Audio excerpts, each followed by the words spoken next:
परमेश्वराय नमो नमः।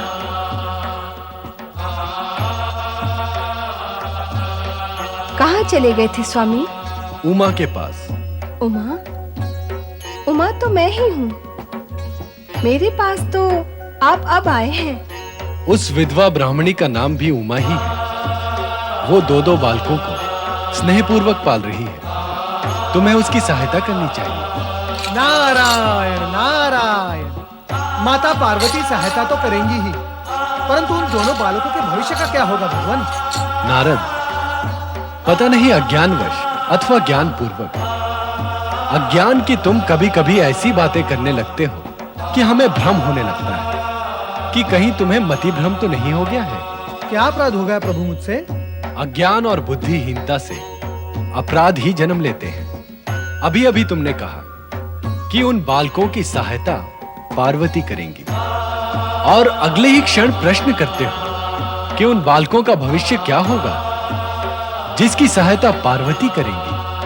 उन बालकों का भविष्य क्या होगा ये तुम्हें नहीं ज्ञात। नारायण नारायण। अपने ही शब्द जाल में फंस गया मैं तो। सदा दूसरों को भी तो फंसाते रहते हो। वैसे इतना समझ लो नारद कि उन दोनों बालकों को सदा ही हम दोनों की कृपा प्राप्त होती रहेगी। वे दोनों सारी बाधाएं पार करते हुए जीवन में वांछित फल प्राप्त करेंगे। इतना ही नहीं, उनकी माता उमा भी दोनों के उत्कर्ष से सुख और संतोष प्राप्त करेगी। इतना तो पर्याप्त हो गया भगवान। आप दोनों धन्य हैं।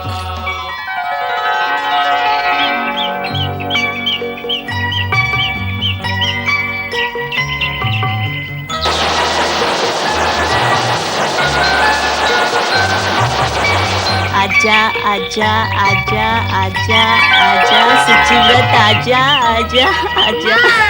जय जय मृत्युंजय महादेव, जय जय मृत्युंजय महादेव, जय जय मृत्युंजय महादेव, जय जय मृत्युंजय महादेव, जय जय मृत्युंजय महादेव, जय जय मृत्युंजय। आयुष्मान भव। मेरे पुत्र को आशीर्वाद दे ऋषिवर। ये पुत्र तुम्हारा तो नहीं है उमा देवी, किंतु मातृवत मैंने ही इसका पालन पोषण किया है। जानता हूं, और ये भी जानता हूं कि सत्यरथ के इस पुत्र पर शिव कृपा हुई है। इसी कारण भगवान शिव ने वृषवर अवतार धारण कर इसकी रक्षा करते हुए इसके लालन पालन का कार्य तुम्हें सौंपा है। तुम तीनों को दर्शन देकर तुम्हारा भविष्य निश्चित किया है। आप तो त्रिकालदर्शी हैं ऋषिवर, अतीत जानते हैं, वर्तमान आपके सम्मुख है। कृपा कर इस बालक का भविष्य बताएं। देवी उमा, इसका भविष्य बताना नहीं, बनाना है, और वो भी तुम्हें बनाना है। मुझे भविष्य बनाने का सामर्थ्य मुझ में कहाँ है ऋषिवर? मैंने अभी-अभी कहा ना, जिस साधु ने तुम्हें इस बालक के पालन पोषण का आदेश दिया था वो कोई और नहीं, स्वयं भगवान शिव थे। वृषवर अवतार के रूप में उन्होंने केवल तुम्हें दर्शन ही नहीं दिए, सामर्थ्य भी दिए।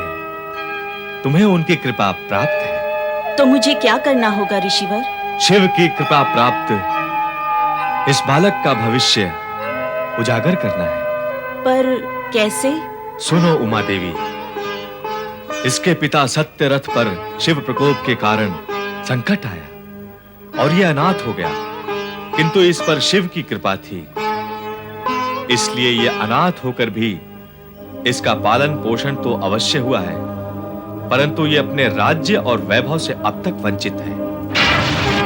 उसकी प्राप्ति का उपाय बताएं ऋषिवर। शिव प्रदोष पूजन के महत्व को जानकर उसे नियम पूर्वक पूर्ण करना होगा।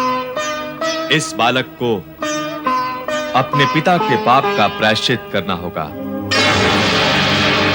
जय जय मृत्युंजय महादेव। महाराज, आप अपने शत्रुपुत्र की खोज करके थक गए थे, किंतु आपकी कृपा से मैंने उसे खोज लिया है। कहाँ है वो? उमा नाम की ब्राह्मणी अपने पुत्र के साथ साथ उसका भी पालन कर रही है। ब्राह्मणी का पुत्र सुचिव्रत और आपका शत्रुपुत्र धर्मगुप्त दोनों महर्षि शांडिल्य की आज्ञा अनुसार शिव प्रदोष व्रत की पूजा शिवालय में आरंभ करने जा रहे हैं। बस, धर्मगुप्त आज अंतिम बार आएगा शिवालय में, अपने पिता की भांति वो भी हमारे हाथों आज यमलोक पहुंच जाएगा। शिवालय में शत्रुपुत्र के साथ उसका काल भी आएगा। ओम नमः शिवाय, ओम नमः शिवाय, ओम नमः शिवाय, ओम नमः शिवाय, ओम नमः शिवाय, ओम नमः शिवाय, ओम नमः शिवाय, ओम नमः शिवाय, ओम नमः शिवाय, ओम नमः शिवाय, ओम नमः शिवाय, ओम नमः शिवाय, ओम नमः शिवाय। ओम नीलकंठाय स्वाहा, ओम मृत्युंजयाय स्वाहा, ओम महाबीजाय स्वाहा, ओम रुद्राय स्वाहा।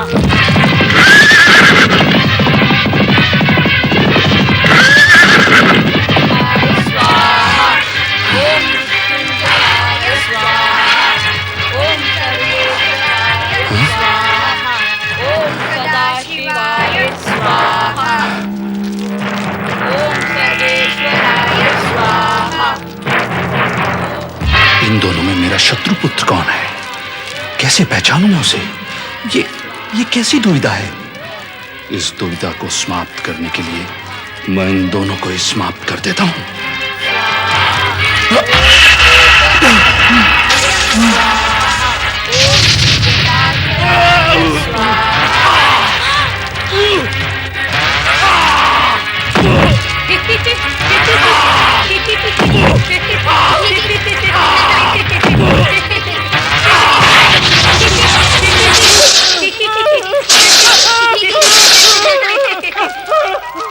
भगवान शिव की पूजा करने से तुम्हें लाभ ही लाभ हुआ है पुत्रों। वो दुष्ट शत्रु जो दोनों हाथों में तलवार लेकर तुम्हारा अहित करने आया था, शिव कृपा के कारण ही आज तुम्हारी उससे रक्षा हुई है। भगवान शिव की शरण में आने से वे सदा भक्तजनों की रक्षा करते हैं। हाँ माँ, हम दोनों भाई आजीवन शिव पूजा करेंगे। तुम्हारा कल्याण हो। ओम नमः शिवाय, ओम नमः शिवाय। ओम विश्वरूपाय स्वाहा, ओम उमापते स्वाहा, ओम त्रिजटाधराय स्वाहा, ओम महातेजसे स्वाहा, ओम सर्वभूतात्मने स्वाहा, ओम विश्वरूपाय स्वाहा, ओम स्वयंभूताय स्वाहा, ओम कालाग्निरुद्राय स्वाहा, ओम त्र्यंबकेश्वराय स्वाहा, ओम काशी विश्वेश्वराय स्वाहा। इति संपूर्णम्। पुत्रों, आज तुम दोनों ने बहुत विलंब कर दिया। मैं कब से तुम्हारी बाट देख रही हूँ। प्रणाम माता। भगवान शिव तुम्हारा कल्याण करे।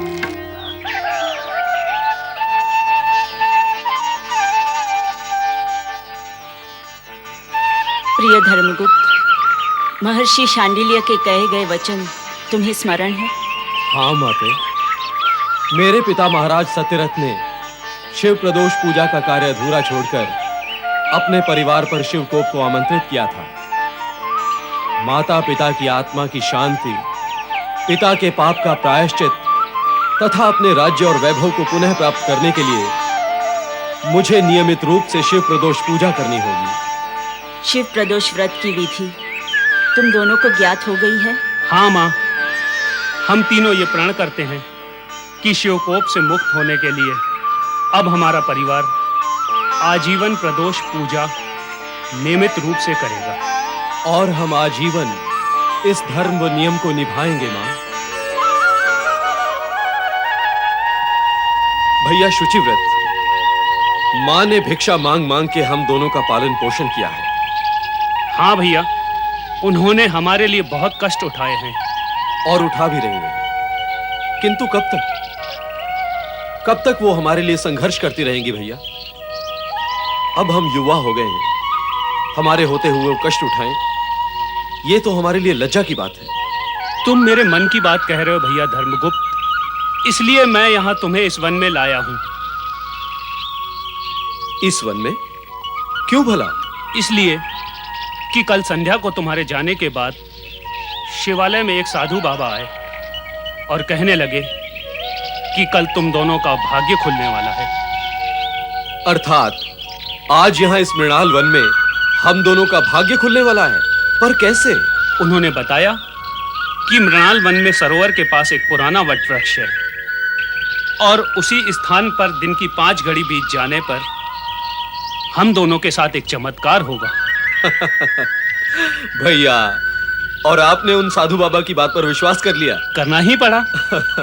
अब तो मुझे और अधिक विश्वास हो गया है, क्योंकि उन्होंने बताया था कि तुम्हारा भाई तुम्हारी बात सुनकर तुम पर विश्वास नहीं करेगा और हंसेगा, परंतु जो सत्य है वो तो अटल है। वो देखो, एक चमत्कार तो हो गया। अब तुम इधर जाओ, मैं वट वृक्ष वाला चमत्कार देखकर आता हूं।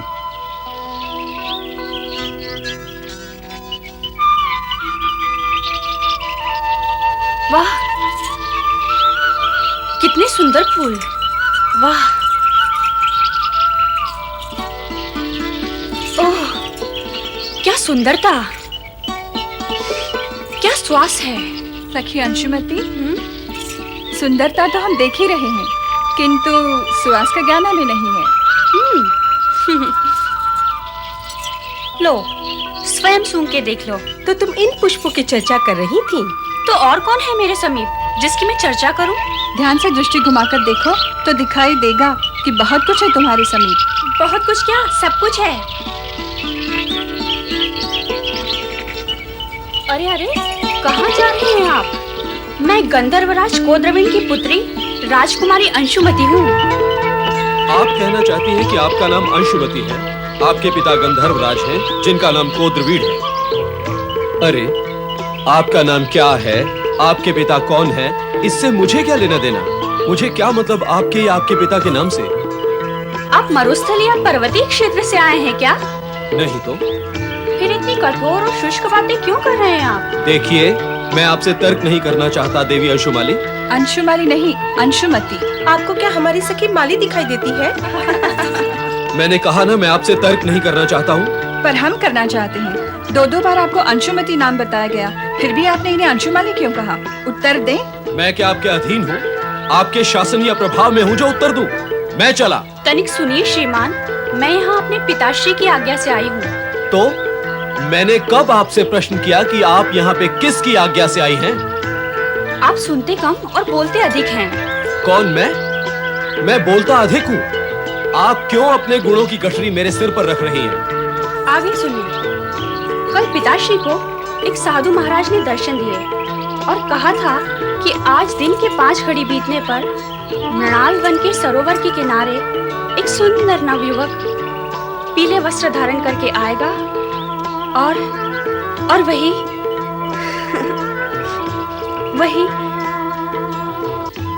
वही वही वही वही क्या? वही वही के पश्चात यही यही होता है। हमारी सहेली का अभिप्राय वही है, वही। फिर वही वही। पीत वस्त्रधारी सुनो, अंशुमति का कहना है कि यही है वो। अर्थात वही है यह। वही वही, यही यही। ये क्या कर रही हैं आप? पिताश्री आ रहे हैं, वो आपको सब कुछ बता देंगे।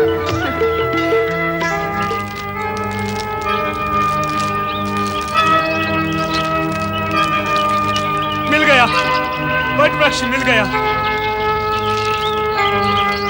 यही है वो पुराना वट वृक्ष। अब देखता हूं कि साधु बाबा क्या चमत्कार दिखाते हैं।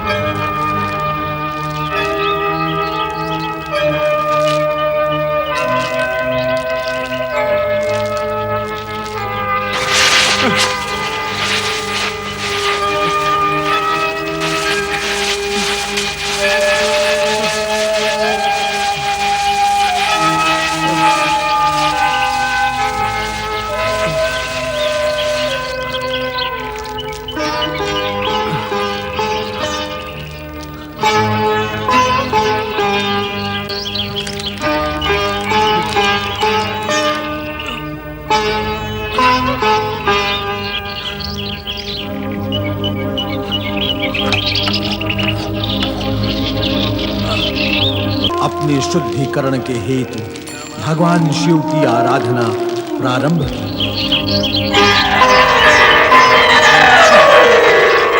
मिल गई स्वर्ण मुद्राएं मिल गई। साधु बाबा ने सत्य ही कहा था कि आज चमत्कार होगा। मिल गई, स्वर्ण मुद्राएं मिल गई।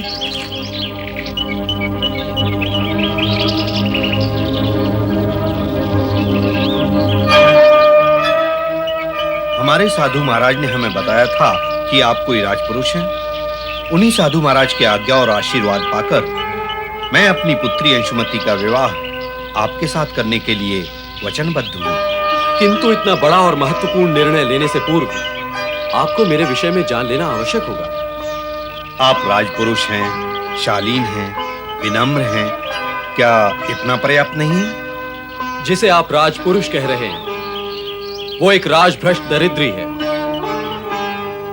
बाल्यकाल में ही, कहें तो जन्म लेते ही मेरे माता पिता स्वर्ग सिधार गए थे। विनम्र और शालीन तो मैं आपकी दृष्टि में हूं, अपनी दृष्टि में तो मैं एक अभागा हूं जिसने जन्म लेते ही अपने माता पिता को खो दिया। अर्थात अब तो आपको उनके नाम का स्मरण भी नहीं होगा। मैं तो केवल इतना जानता हूं कि मैं विदर्भ के महाराजा सत्यरथ और महारानी सुरथा का पुत्र हूं। महाराज सत्यरथ? तो तुम उनके पुत्र हो? आप उन्हें जानते थे? हाँ कुमार, मेरे तो वो परम मित्र थे। संभवतः तुम्हें याद ही ना हो कि उनके शत्रु वृषध्वज ने छल से उनका वध किया और उनका विदर्भ राज्य भी ले लिया। किंतु तुम चिंता ना करो, मेरी सारी सेना तुम्हारे साथ है। तुम शीघ्र ही विदर्भ पर आक्रमण करके पुनः अपना राज्य प्राप्त कर लो। किंतु इससे पूर्व मेरी पुत्री से विवाह करो। आदरणीय, आपकी कृपा, आत्मीयता एवं स्नेह पाकर मैं कृतार्थ हूं।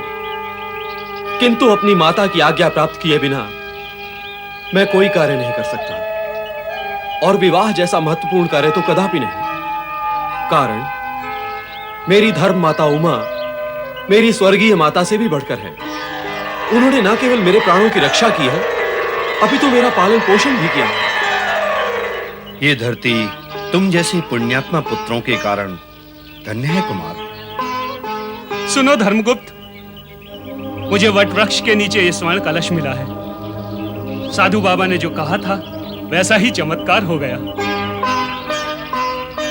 ऐसा ही एक चमत्कार मेरे साथ भी हो गया है। चमत्कार एवं अलौकिक घटनाएं उन्हीं के साथ घटित होती हैं जिन पर भगवान शिव की कृपा हो। भोलेनाथ के कृपा पात्र धर्मगुप्त को गंधर्वराज कोद्राबिन ने अपनी सेना की सहायता दी और धर्मगुप्त ने विदर्भ पर आक्रमण कर दिया। किंतु विदर्भ का राजा वृषध्वज इन सभी घटनाओं से अनभिज्ञ था और सुरा सुंदरी में खोया हुआ था। आनंद आ गया। सुंदरी। महाराज, महाराज, महाराज, अनर्थ हो गया है महाराज। और क्या क्या हो गया है महामंत्री? अनर्थ और विनाश हो गया है महाराज। और अब तो केवल सर्वनाश होना शेष रह गया है महाराज। ये क्या कह रहे हो महामंत्री? सत्यरथ का पुत्र धर्मगुप्त? हाँ हाँ, धर्मगुप्त अपने पिता का बदला लेने हाथ में नंगी तलवार लिए इधर ही आ रहा है महाराज। क्या? तो हमारी नंगी तलवारें कहाँ हैं? कहाँ हैं? वृषध्वज, मेरे पिता के हत्यारे, क्या करेगा अब तू तलवार का? मेरी सेना ने विदर्भ राज व तेरे राज पे संपूर्ण अधिकार कर लिया है। अब तो तुझे तेरे किए का परिणाम भुगतना होगा। क्षमा क्षमा क्षमा, मुझे प्राणदान दे दो, प्राणदान दे दो मुझे।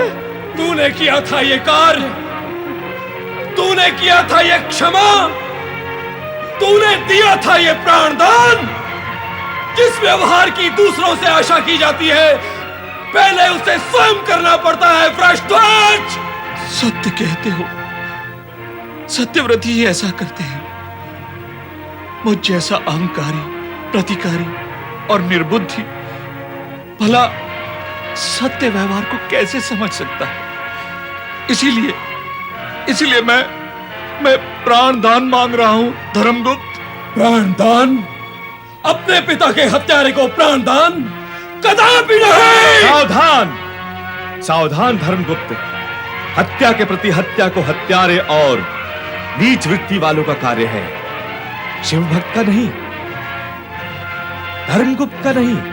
मुझे प्राण दान दो धर्मगुप्त, मुझे प्राण दान दो। दिया, हमने तुम्हें प्राण दान दिया, किंतु एक वचन दो कि तुम विदर्भ राज के विरुद्ध कोई षड्यंत्र नहीं करोगे। मैं वचन देता हूं कि विदर्भ राज और तुम्हारे विरुद्ध कोई षड्यंत्र नहीं करूंगा। तुम्हारे लिए सदैव शुभकामनाएं करता रहूंगा। शिव भक्ति का प्रचार करते हुए सदाचार से अपना राज्य चलाते रहो। भगवान शिव तुम्हें सुबुद्धि दे। ओम नमः शिवाय। मेरी एक प्रार्थना है महाराज धर्मगुप्त, आप मेरे राज्य और विदर्भ राज्य का कार्यभार संभालें। मैं अपने जीवन की मुक्ति के लिए शिव प्रदोष व्रत करने जा रहा हूं। ओम नमः शिवाय। विदर्भ राज्य के प्रजाजनों, वर्षों पूर्व धर्मगुप्त के पिता सत्यरथ द्वारा प्रदोष व्रत पूर्ण न करने पर उनका वध हो गया था और उनका राज्य छिन गया था। आज धर्मगुप्त द्वारा प्रदोष व्रत पूर्ण करने पर वो राज्य पुनः प्राप्त हो गया है। ये सब शिव प्रदोष व्रत की महिमा का ही परिणाम है।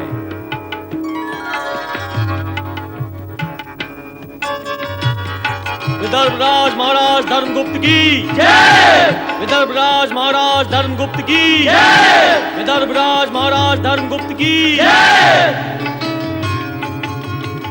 इस शुभ अवसर पर मैं घोषित करता हूं कि शीघ्र ही मेरी पुत्री अंशुमति का विवाह महाराज धर्मगुप्त के साथ धूमधाम से संपन्न होगा।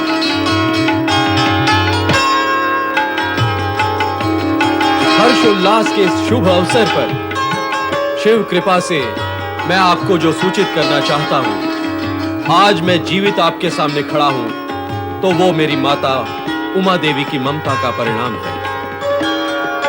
इन्होंने पाल पोस कर मुझे बड़ा किया, इनका ये ऋण तो मैं उतार नहीं सकता, किंतु उपकारवश मेरा मस्तक सदा इनके चरणों में नतमस्तक रहेगा।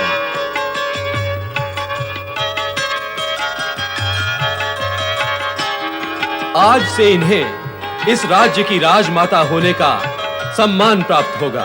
राजमाता की जय। राजमाता की जय। और मेरा भाई शुचिव्रत राज्य संचालन में मेरा पूरा साथ देगा। अब आप सब मिलकर प्रेम पूर्वक मेरे साथ बोले, पराग पर ब्रह्म परमेश्वर की जय। भगवान शिव शंकर की जय। नारायण नारायण। प्रणाम। ये सब भगवान भोलेनाथ और माता पार्वती की कृपा का फल है। अतीत की समस्त दुखद घटनाओं से हमें यही शिक्षा प्राप्त होती है कि हमें शिव प्रदोष व्रत से कभी विमुख नहीं होना चाहिए। देवर्षि नारद सत्य कह रहे हैं। मैं ये घोषणा करता हूं कि हमारे राज्य के ग्राम ग्राम में शिवालय का निर्माण होगा तथा शिव शक्ति का प्रचार होगा।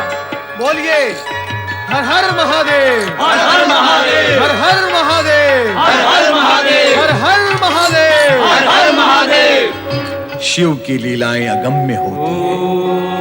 उनका आरंभ ऐसे बिंदु से होता है जहां शिव साक्षात उपस्थित नहीं होते, किंतु उनकी लीला का संकेत अवश्य उपस्थित रहता है।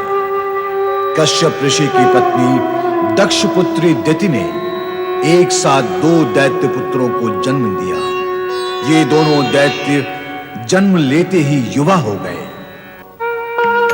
जगत के विनाश के लिए एक असुर ही पर्याप्त होता है, यहाँ तो दो दो असुरराज तीनों लोकों पर आक्रमण करके विनाश लीला का आयोजन कर रहे हैं। नारायण नारायण। कश्यप की जय, दैत्यराज हिरण्याक्ष की जय। ये विनाश लीला का तांडव प्रारंभ होने से पूर्व ही इस कटु सत्य की सूचना मुझे भगवान भोलेनाथ को दे ही देनी चाहिए। नारायण नारायण। बहुत समय से देवर्षि यहाँ नहीं आए, क्या कारण हो सकता है? देवी, तुम्हारे प्रश्न का उत्तर तुम्हारे प्रश्न में ही निहित है। अर्थात? मेरा प्रश्न यह है देवी कि जब जब नारद के यहाँ आने का समय होता है तब तब तुम प्रश्न पूछ बैठती हो कि नारद क्यों नहीं आए। आपके कहने का यह अभिप्राय है कि देवर्षि यहाँ आने ही वाले हैं। अभिप्राय तो पीछे छूट गया देवी। नारायण नारायण। वो देखो, नारद आ ही गए। ओम नमः शिवाय। अरे भोलेनाथ, मेरे प्रकट होते ही आपके होठों पर मुस्कुराहट भी आ गई। इसका रहस्य क्या है? नारद, आंतरिक चेतना से होठों पे आई मुस्कुराहट कंठ अथवा कठिनाइयों के विष को झेलने का सामर्थ्य प्रदान करती है, और हम तो सदैव मुस्कुराते रहते हैं। फिर भी तुम्हारे मूल प्रश्न का उत्तर देवी पार्वती देंगी। प्रभु, नारद जब जब आते हैं तब तब आप मुझे उलझन में डाल देते हैं। बार बार ऐसा विनोद करके मेरी स्थिति को आप विकट कर ही देते हैं। देख रहे हो ना नारद, तुम्हारे आते ही देवी पार्वती हमसे रुष्ट हो गई हैं। अब तुम ही इन्हें मनाओ, हमारे मनाने से तो ये नहीं मानेंगी। माता, अज्ञानवश आपके इस सेवक से कोई भूल हो गई हो तो मुझे क्षमा करें। कैसी भूल और कैसी क्षमा, इन दोनों का तो कोई आधार ही नहीं है। अब ये बताएं कि इतने समय तक आप कहाँ रहे और कैलाश की ओर आए क्यों नहीं? मैं कैलाश पर आया क्यों नहीं? सोच कर बता देना नारद। अब वो समाचार कह सुनाओ जिसे सुनाने तुम्हें यहाँ तक आना पड़ा। नारायण नारायण। भोलेनाथ, जब आपको यह ज्ञान है कि मैं यहाँ समाचार सुनाने आया हूँ, तो क्या आपको यह ज्ञान नहीं है कि वो समाचार क्या है? अवश्य होगा, आप तो सर्वज्ञ हैं। सर्वज्ञता और सर्वव्यापकता का प्रचार नहीं किया जाता नारद। कहो, क्या समाचार लाए हो? भोलेनाथ, समाचार जो है सो है। आप तो केवल मुझे यह बताएं कि दीति के दोनों दैत्य पुत्र हिरण्याक्ष और हिरण्यकश्यप कहीं जगत में विनाश लीला का प्रारंभ तो नहीं करेंगे? क्या हुआ स्वामी, आप गंभीर क्यों हो गए? नारद के प्रश्न का उत्तर नहीं दिया आपने। भोलेनाथ, कहीं मेरा प्रश्न अधिक गूढ़ तो नहीं? तुम्हारा प्रश्न नहीं, इसका उत्तर गूढ़ है नारद। विधि के अनुसार हिरण्याक्ष और हिरण्यकश्यप, ये दोनों भाई भगवान विष्णु के दो अवतारों के प्रकट होने का कारण बनेंगे।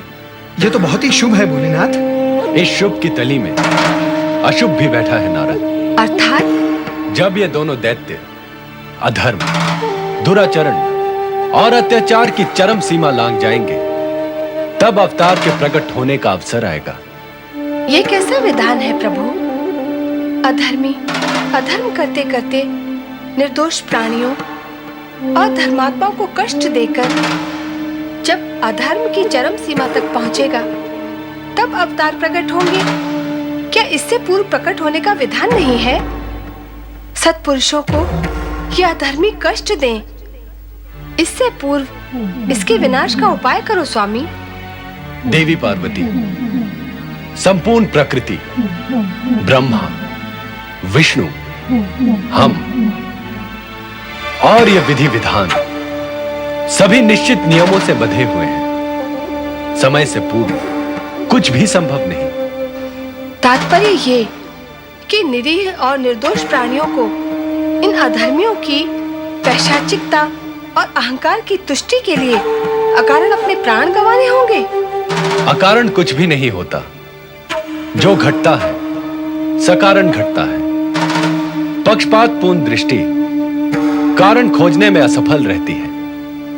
इसलिए ऐसा आभास होता है कि जो हुआ है अकारण हो रहा है।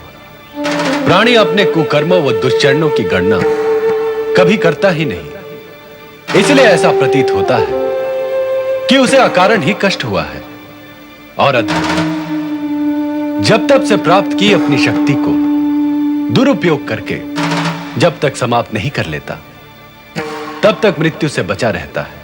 इसका अर्थ यह हुआ भगवान कि जब तक असुरों के साथ पुण्य, वरदान और जब तक की शक्ति का साथ है, तब तक उनका कोई कुछ अहित नहीं कर सकता।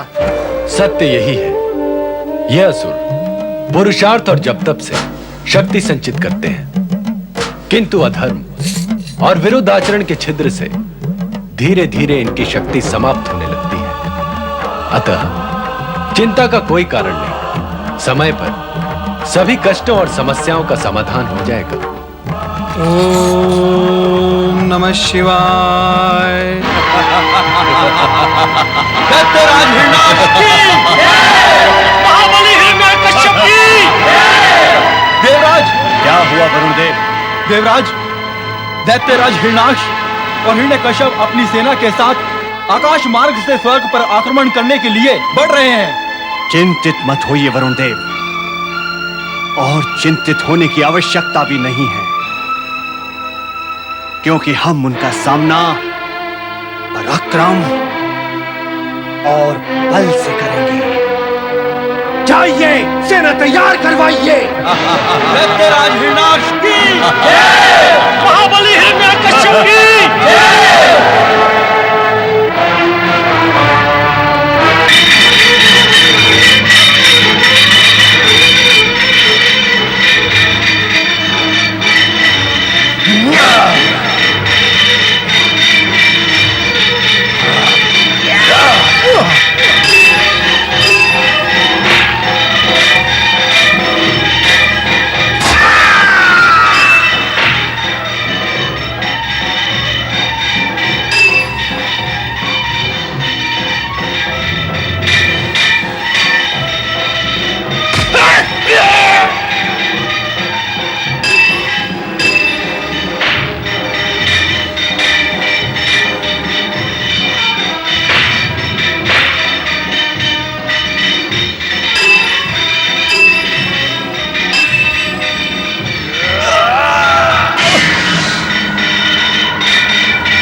दैत्यराज हिरण्याक्ष की जय! असुरराज हिरण्याक्ष की जय! महाबली हिरण्यकश्यप की जय! असुरराज हिरण्याक्ष की जय! महाबली हिरण्यकश्यप की जय! दैत्यराज हिरण्याक्ष की जय! महाबली जो आज्ञा भ्राताश्री। महाबली हिरण्याक्ष की जय! महाबली हिरण्याक्ष की जय! महाबली हिरण्याक्ष की जय! महाबली हिरण्याक्ष की जय! महाबली हिरण्याक्ष की जय!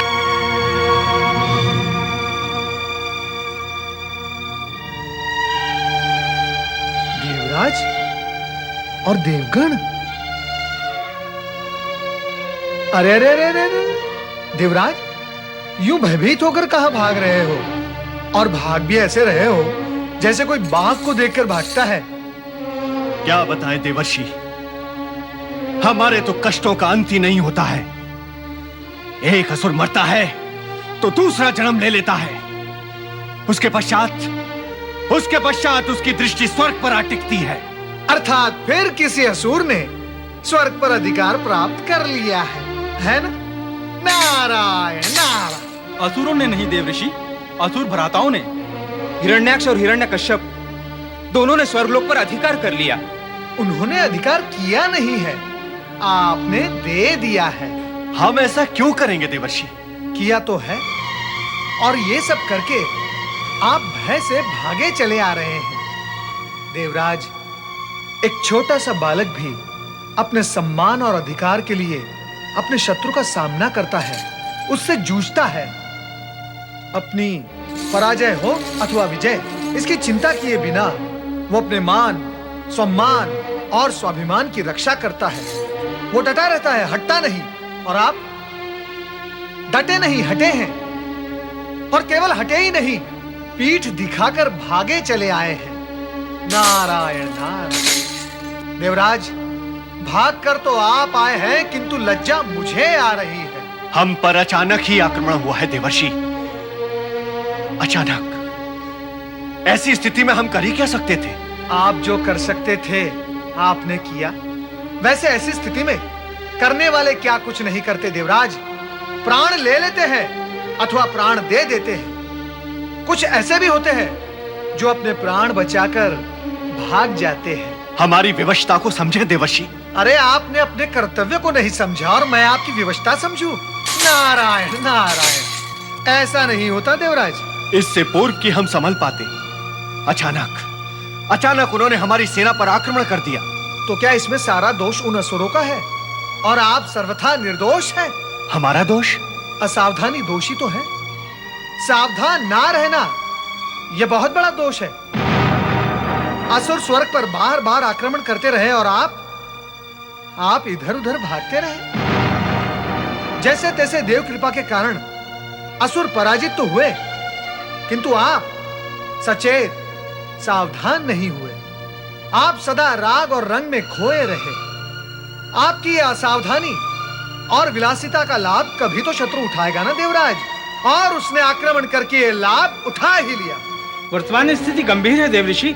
हमारा मार्गदर्शन करे देवऋषि। कृपा कर हमें कुछ उपाय बताएं। हमें सदा आपका सहयोग प्राप्त हुआ है देवर्षि।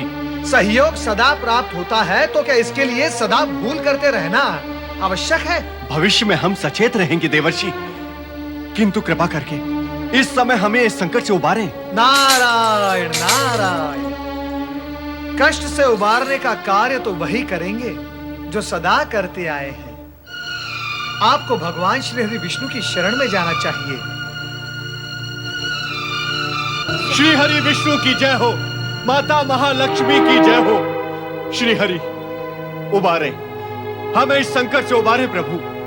देवराज, दोनों दैत्यों द्वारा स्वर्ग पर अधिकार कर लेने का समाचार हमें प्राप्त हो चुका है। समाचार प्राप्त हो चुका है? हाँ देवराज, ये दोनों भ्राता पूर्व जन्म में वैकुंठ लोक के द्वारपाल जय विजय थे, जो संगादि ऋषियों के श्राप के कारण इस जन्म में दीति पुत्रों के रूप में उत्पन्न हुए हैं।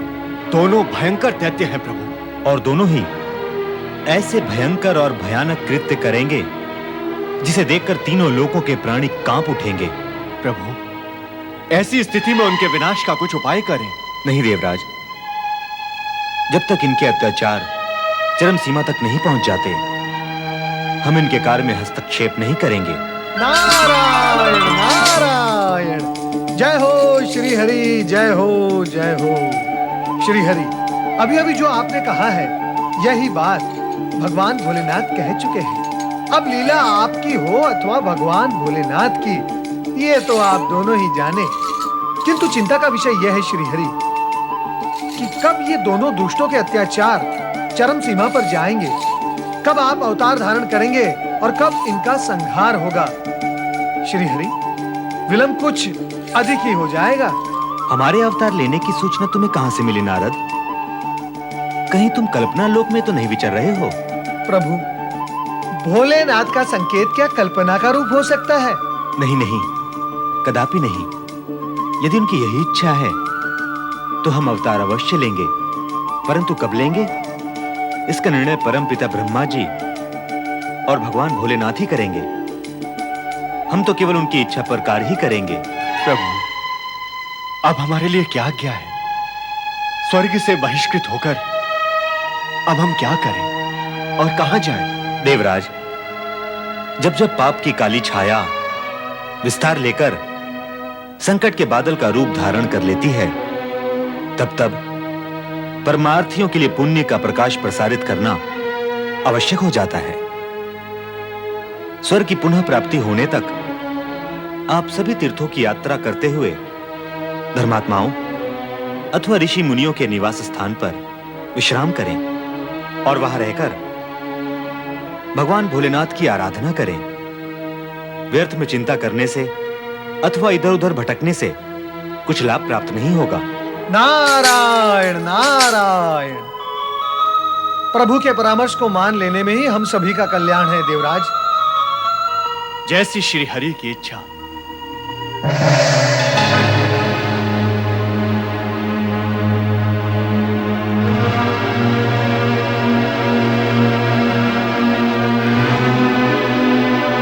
नारायण नारायण नारायण।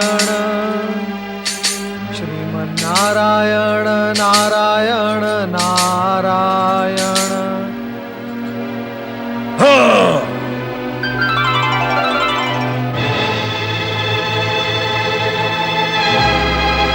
अदृश्य हो गए। चल, हिरण्याक्ष के साथ चल। किंतु जाओगे कहां? मैं तुम्हारा धरती पाताल आकाश तक पीछा करूंगा। सर्वत्र मेरा ही अधिकार होगा। कहां जाओगे तुम? शांत हो जाओ दैत्यराज, शांत हो जाओ। जिन पर क्रोध कर रहे हो वो तो गए। नारायण नारायण। अब व्यर्थ क्रोध करके अपना लाल वर्ण रक्त श्वेत वर्ण क्यों कर रहे हो, है ना? क्या कहा तुमने? दैत्यराज, मैंने जो कुछ भी कहा है आपके पक्ष में और देवगण के विपक्ष में कहा है। मुझसे भयभीत होकर तुम ऐसा कह रहे हो नारद? नहीं नहीं दैत्यराज, मेरे और आपके बीच भय की भीत नहीं, युगों युगों की प्रीत है। हाँ? मैं तो आपका शुभ चिंतक हूँ। क्या कहा? कौन से तक हो? शुभ चिंतक। हाँ, तो वही तक रहना। और अब मुझे ये बताओ कि देवगण कहाँ भाग गए हैं? तुम्हें तो दिखाई देते ही होंगे। हाँ हाँ दैत्यराज, मुझे तो असुरों का भविष्य तक दिखाई देता है। नारद, तुम तक बहुत करते हो। पहले शुभ के चिंतक और अब ये भविष्य तक। सीधे से ये बताओ कि ये देवगण कहाँ छुपे हैं? वही तो मुझे ज्ञान नहीं है दैत्यराज, किंतु मुझे आश्चर्य इस बात का है कि आप जैसा महाबली अपने उद्धार की बात छोड़कर ये पराजित देवगण के पीछे घातक क्यों बना है? फिर वही तक। पहले शुभ का चिंतक, फिर भविष्य तक, और अब ये घातक। मेरे क्रोध को और ना भड़काओ नारद। एक तो तुम्हारा ये तक मुझे सुहाता नहीं, दूसरे देवगण के विषय में ना बताकर तुम बातें बना रहे हो, और अब मेरे उद्धार के लिए मुझे उपदेश दे रहे हो। इसका परिणाम जानते हो? अवश्य। अनावश्यक रूप से किसी को कष्ट देने अथवा दुष्टता करने का परिणाम कष्टकारक ही होगा ना दैत्यराज? तो फिर क्यों कर रहे हो दुष्टता? प्रश्न मेरा था, आपने पूछ लिया। प्रश्न सदा शक्तिवान ही दुर्बल से करता है। यही तो मैं कहता हूँ, यही तो मैं कहता हूँ दैत्यराज कि प्रश्न सदा शक्तिमान ही पूछता है। फिर भला आपने क्यों पूछ लिया? फिर वही दुष्टता, फिर वही प्रश्न। मैं प्रश्न पूछूंगा और तुम उत्तर दोगे। परिस्थितिवश कभी-कभी ऐसा होता है कि प्रश्न। क्या है आपका प्रश्न? तुम बहुत दुष्ट हो नारद, फिर प्रश्न कर लिया। तुम मुझे ये बताओ कि मैं देवगण को कहां खोजूं? आवश्यकता क्या है उन्हें ढूंढने की? फिर प्रश्न नहीं, आगे कहो। असुरराज, मैं ये भलीभांति जानता हूं कि आप पृथ्वीलोक और पाताललोक पर विजय प्राप्त करने की विजयी कामना से स्वर्ग से यहां आए हैं, किंतु मुझे भविष्य स्पष्ट दिखाई दे रहा है। जब तक आप एक पुत्र के पिता नहीं बन जाते, तब तक आपके मन की कामना कभी पूर्ण नहीं होगी। क्या कहते हो नारद? नारायण नारायण, मैं कौन होता हूं कहने वाला? ये तो विधि का विधान कहता है। तुम ठीक कहते हो नारद। मेरे पिता कश्यप ऋषि ने भी विजय अभियान पर निकलने से पहले मुझे यही कहा था, किंतु उन्होंने मुझे यह भी कहा था कि मुझे पुत्र पत्नी से नहीं, तपस्या के द्वारा प्राप्त होगा। आपके पिता ऋषि कश्यप ने सत्य ही कहा था और आपके हित में कहा था, और मैं भी आपके हित का विचार करते हुए आपसे यही कहूंगा कि आप अविलंब पर्वत शिखर पर जाकर भगवान भोलेनाथ की आराधना आरंभ करें। वो तो आशुतोष है, शीघ्र ही प्रसन्न हो जाते हैं। आप उनसे वरदान में पुत्र मांगेंगे तो वे तुरंत आपकी मनोकामना पूर्ण कर देंगे। वो सब तो ठीक है, किंतु क्या तुम मुझे ये बता सकते हो नारद कि पृथ्वी और पाताल पर विजय करने से पूर्व मुझे पुत्र प्राप्ति की आवश्यकता क्यों है? फिर आपने प्रश्न किया। मैं आपसे यही कहना चाहता हूं दैत्यराज कि आपने स्वयं अभी यही कहा था ना कि प्रश्न करने वाला नारायण नारायण। चलो भूल ही जाते हैं उस प्रसंग को, किंतु आपको इस बात का ज्ञान होना अति आवश्यक है दैत्यराज कि आपको पुत्र प्राप्ति के पश्चात उसके शुभागमन से आपके भीतर निहित संपूर्ण शक्तियां प्रकट हो जाएंगी, अनेक गुना बढ़ जाएंगी, और फिर आप पृथ्वीलोक और पाताल लोक पर सरलता से विजय प्राप्त कर सकोगे। तो फिर मुझे तुरंत शिव आराधना आरंभ कर देनी चाहिए। ये बात तो मैं आपको बता ही चुका हूं। नारायण नारायण, आपको तुरंत पर्वत शिखर पर जाकर शिव आराधना आरंभ कर ही देनी चाहिए दैत्यराज।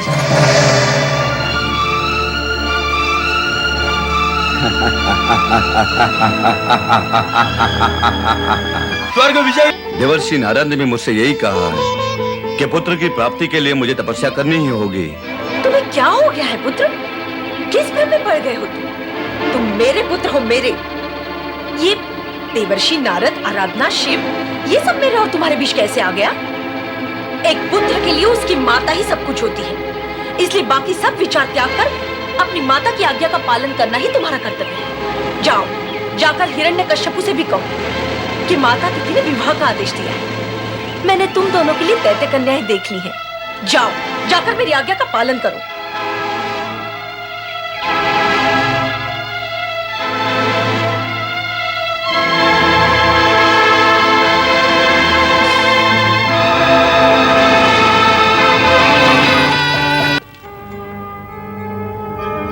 स्वामी, क्या हुआ आपको?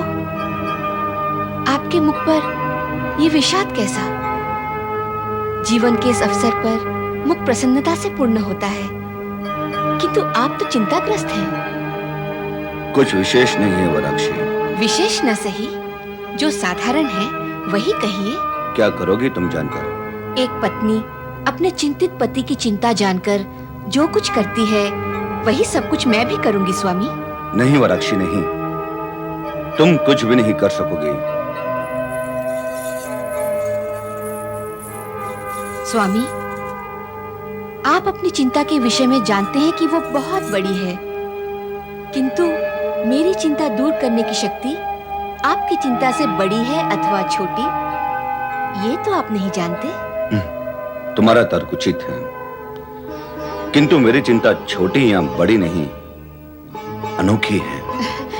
अनोखी है, अद्भुत या विलक्षण, कहिए तो स्वामी। तो सुनो वराक्षी, हम दोनों भाइयों की स्वर्ग विजय से सभी दानव, मानव, देव, यक्ष अचंभे द्वारा आतंकित है। ये मुझे ज्ञात है स्वामी। हमने हमारे बाहुबल से पृथ्वी और पाताल पर अधिकार करने का प्रण किया है। ये सब बातें मुझे क्यों बता रहे हैं स्वामी? मुझे इनका ज्ञान है। आप मुझे वो सब बताइए जिसके बारे में मैं कुछ भी नहीं जानती।